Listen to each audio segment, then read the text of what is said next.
తాకట్లో ఉన్న బంగారాన్ని విడిపించి ఆ రోజున మార్కెట్ ధర కట్టి మిగిలిన డబ్బును మీకు అందిస్తుంది కొమ్మూరి గోల్డ్.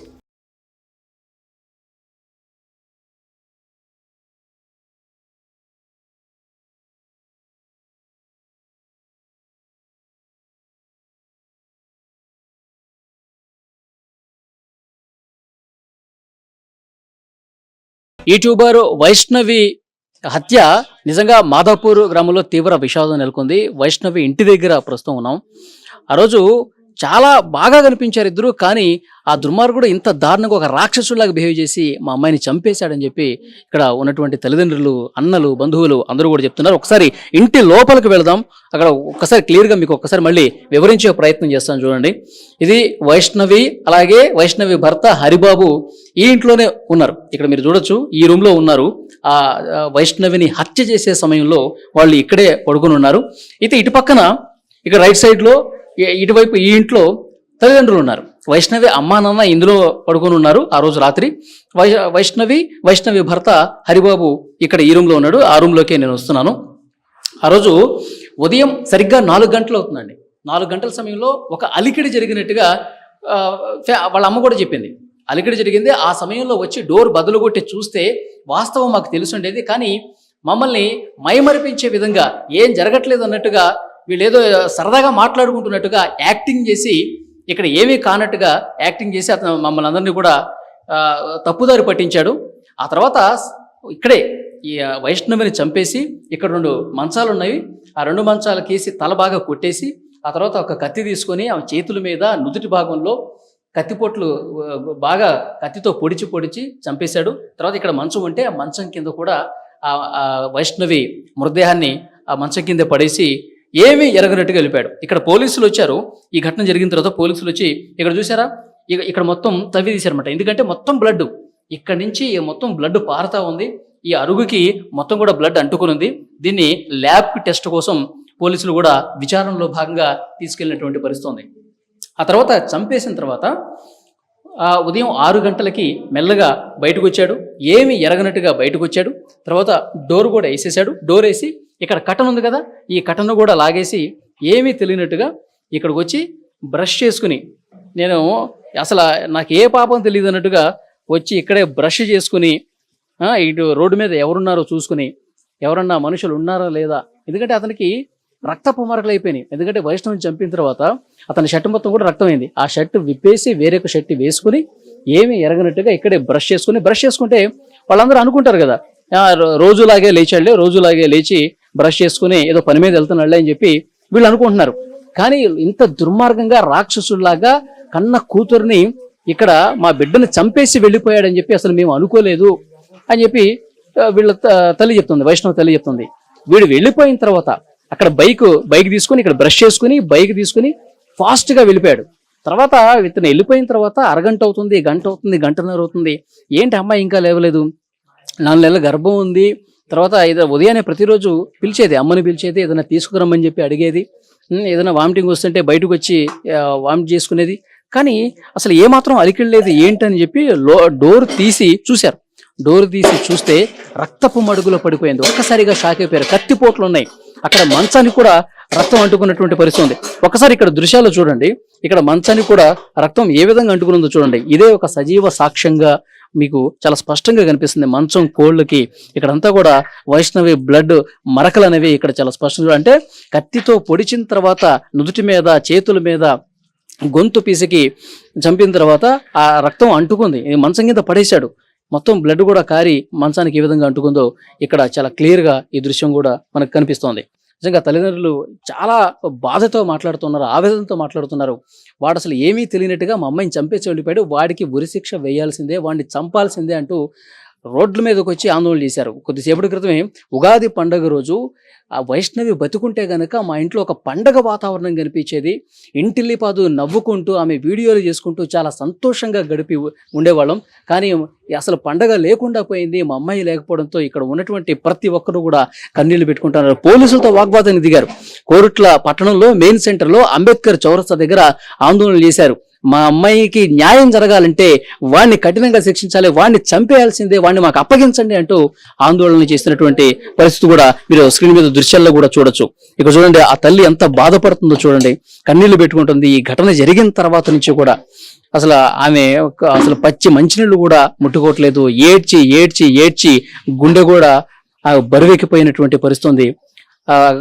అసలు కళ్ళలోంచి నీళ్లు రావట్లేదు, కన్నీళ్ళన్నీ కూడా ఇంకిపోయాయి అన్నట్టుగా. ఎందుకంటే ఏడ్చి ఏడ్చి అలాంటి సిచ్యువేషన్ ఉంది. అన్నలు కూడా ఎంతో మంది, మొత్తం 13 మందికి పైగా అన్నలు ఉన్నారు. ఒకే ఒక్క బంగారు తల్లి.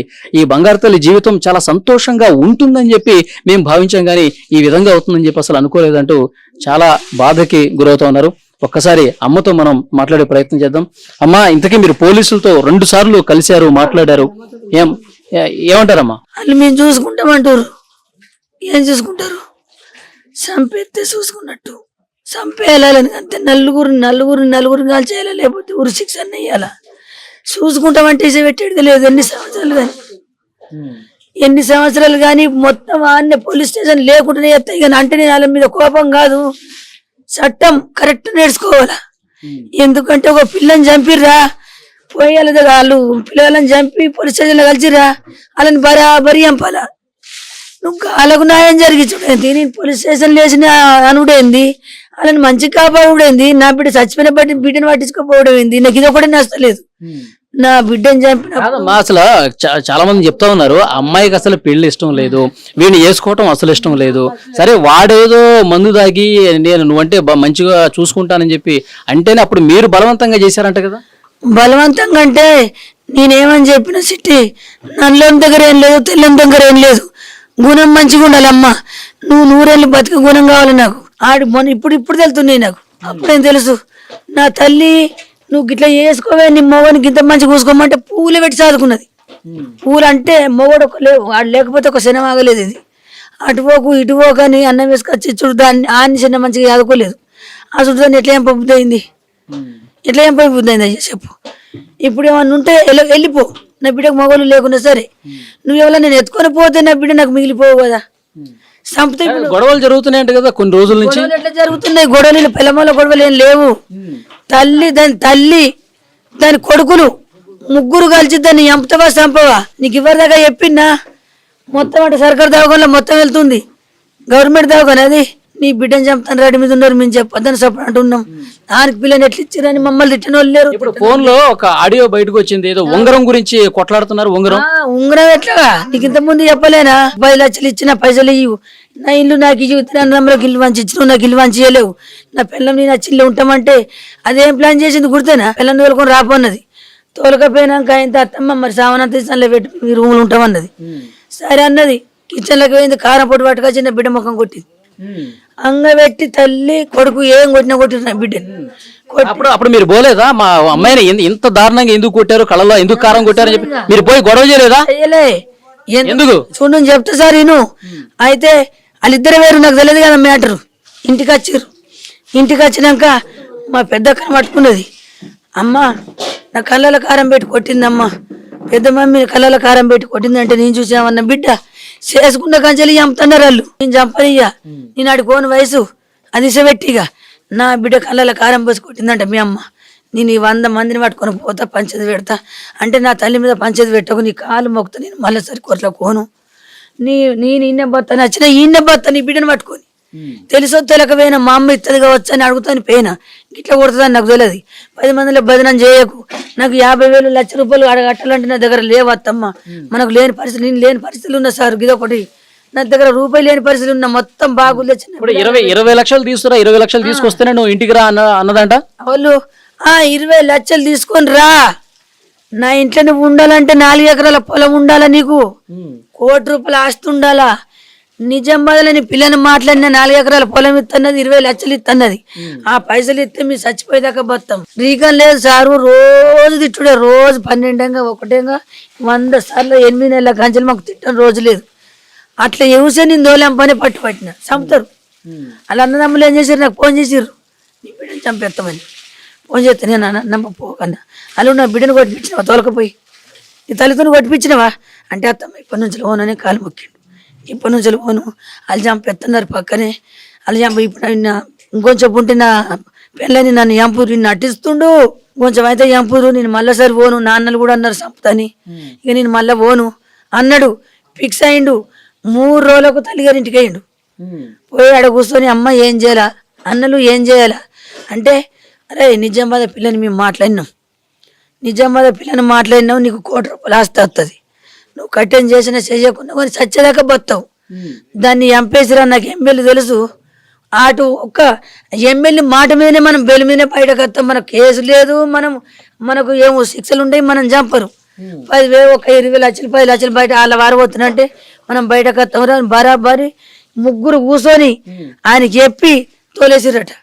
తోలేసినాక వాళ్ళు 3 రోజులు అక్కడ ఉన్నప్పుడు ఇదంతా ప్లాన్ పోలీసులకు చెప్పిండు, ఈడే హరిగాడే చెప్పిండు. హరిగాడు నిన్న రోకల బండిలకి నిన్న పోలీసులు పొత్తికి ఫోన్ చేసిరు మాకు. ఫోన్ చేసి కొట్టంగా ఉన్న మాట, నా అన్నదమ్ములు కావాలంటే నీకు ధైర్యం కాకపోతే ఇంటికి వస్తాం, రాత్రి అలా నీ అత్తమ్మ వండిదాకా చూడు, ఆడికి వచ్చి చంపుతాం మేము అంటే, ఈడు ఒక్కడు మీద వేసుకుంటుండే కానీ వాళ్ళ అచ్చుడు 3 వచ్చిరు మా ఇంటికి. మా ఇంటికి 3 వచ్చిరు. అప్పుడు అమ్మాయిని చంపేటప్పుడు 3 వచ్చిర్రు. 3 వచ్చిర్రు. ఇగో సౌండ్ వినబట్టి వీళ్ళు చూసిరు ఇంటి ముంగటోళ్ళు. ఆయన పదే చెప్తుండు, నీ ఇంటికి మంది వచ్చిర్రు, నీ ఇంటికి మంది వచ్చిర్రు అంటే, కుక్కలు వచ్చినాయి మమ్మల్ని దొంగలు బింగలు వచ్చి ఓడి కొడతారు, నా బిడ్డ ఈ రోగుల లొల్లి. మీరు పక్కనే ఉన్నారు కదా, మా పక్క రూమ్ లోనే పడుకుని ఉన్నారు కదా మీరు. పక్కనే వన్నాం, తలుపు కూడా పెట్టుకోలే, పక్కనే వన్నాం. పక్కన నాకు బగ్గరోలే ఆరోగ్యం మంచిగా ఉంటుంది, నా మోని కళ్ళు కనిపించాయి. గుడ్డి మహారాజు మొత్తం కళ్ళు పోయినాయి, ఆయన చచ్చినోడు తెలియదు బతికినోడు తెలియదు. ఇక నాకు బీపీ డౌన్, తిరుక్కుంటా కింద పడిపోతున్నా, గోళీలు తెచ్చుకొని బాగా పడిపోయినా. మా ఆయన దీనికి బాగా చెమటలు పోతున్నాయి, కూలర్ తెచ్చిన పక్కన పెట్టిండు. కూలర్ మోత ఉండదా, సౌండ్ వచ్చింది, పండుకున్నా. వచ్చిర్రు పడ్డరిగా, మరి తల్లి వచ్చిందో లేదో తెల్లగాని మనిషి గంటకొక తిరిగి చెప్తుండు. మా అమ్మ వచ్చింది అంటుండు, మా 2 అన్నదమ్ములు వచ్చింది అంటుండు, మళ్ళీ నేను ఒక్కడిని చంపిన అంటుండు.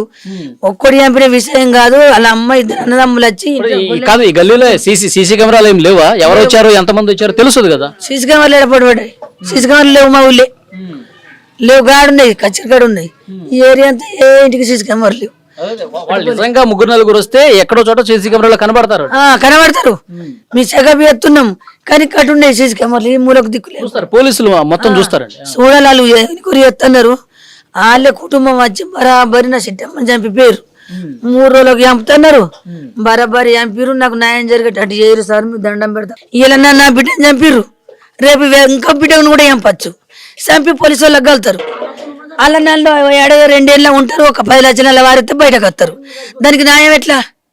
మళ్ళీ వేరే వాళ్ళని చంపుకుంటూ పోతారు, మళ్ళీ 4 రోజులు ఉంటారు, ₹1,00,000 వారిస్తారు, మళ్ళీ బయటకు వస్తారు. ఇట్లా బుద్ధి చెప్పకపోతే అందరికి ఎట్లా తెలియాలా? ఈ న్యాయం ఏదైనా నడుతుందా? ఒక అమ్మాయిని చంపిందంటే ఆన్ని నడి రోడ్డు మీద, లేకపోతే వెంటనే ఉరి శిక్ష అయ్యాలా. మీ కోపానికి, మీ ఆవేదనకి, మీ బాధకి అర్థం ఉంది. సో అది తల్లి ఆవేదన చూడండి, ఎంత బాధపడుతుందో. ఈ ఘటన జరిగిన తర్వాత కూడా ఏడుస్తూనే ఉంది. మా అమ్మాయికి న్యాయం జరగాలి, ఒక ప్లాన్ ప్రకారం వాడు హరిబాబు, వాళ్ళ తల్లి, అన్నలు అందరూ కూడా కలిసి ఇంటికి వచ్చి చాలా దారుణంగా మా అమ్మాయిని చంపేశారని చెప్పి బాధపడతా ఉంది ఆ తల్లి. పోలీసులు ఎట్టి పరిస్థితుల్లో న్యాయం చేయాలి, న్యాయం చేయకపోతే మళ్ళీ మేము రోడ్డు ఎక్కుతామని చెప్పి చాలా ఆవేదనతో వాళ్ళు మాట్లాడుతున్న పరిస్థితి. ఇది వైష్ణవి ఇంటి దగ్గర ఉన్నటువంటి situation. And for more videos, Please subscribe to iDream. Please subscribe to iDream. Please subscribe iDream.